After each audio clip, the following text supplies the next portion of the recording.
আসসালামু আলাইকুম। আপনারা কেমন আছেন? আমি ভালো আছি আলহামদুলিল্লাহ। আজকে 10 রোজা ইফতারি। আজকে হচ্ছে আমাদের এই আইটেম। এই যে এখানে নান, এখানে গ্রিল, এখানে মেয়োনিজ, এখানে গ্রিলের সাথে মশলা, এখানে শসা, আর এখানে হচ্ছে তেঁতুলের শরবত, মা ছেলে আর ওর আব্বু।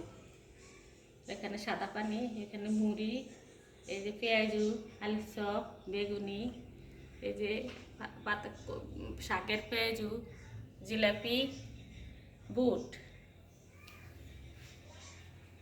আর এখানে দিয়ে হচ্ছে ফলের আইটেম, বরই, বাঙ্গি, কুমড়া খেজুর, কলা, কমলা, আপেল, এখান দিয়ে শসা, এখানে হচ্ছে মুড়ি, সাদা পানি।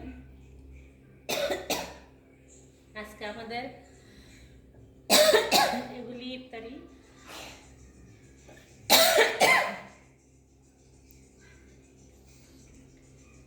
ইফতারিটা কেমন হলো? আমার ছোট ছেলে আবার পছন্দ করে গ্রিল নান রুটি, কাল প্রত্যেক দিনে তার গ্রিল আর নান রুটি খালি মন চায়। সেই জন্য ওর আব্বু আসার সময় বলছে যে আজকে ভালো লাগে না, আশা করি বাসায় ইফতার করবো। বলছে কি আনবো? আমি বলছি কিছু লাগবে না, পরে গ্রিল নিয়ে আসি। আমি ছোটো ছেলে তো পছন্দ করে নিয়ে আসি, তাহলে গ্রিল নান রুটি এই জন্য নিয়ে আসছে। ওর যত দেয় প্রত্যেক দিন ওর গ্রিল নান। ছেলে পেলে আপনাদের সবারই ঘরেই তো ছেলে পেলে আছে, দেখেন না? গ্রিল নান শিক এগুলি মানুষের প্রতি নেশা বেশি। আমাকে আবার এগুলি ভালো লাগে না। 10 রোজা, আল্লাহ রহমতে 10 রোজা, সবাই এখনো ভালো আছি। আপনাদের বাসায় এরকম মাছি আসেনি? মাছের যন্ত্রণা বাসন জানা, তাই সবাই কমেন্ট করে জানাবেন আমাদের ইফতারির আয়োজনটা কেমন হলো। ইফতারি দেখানো ভালো না, তারপরে সবাই ইফতারি দেয়, তা আমারও তো ইফতারি দিতে হবে, সেই জন্য আমিও দিই।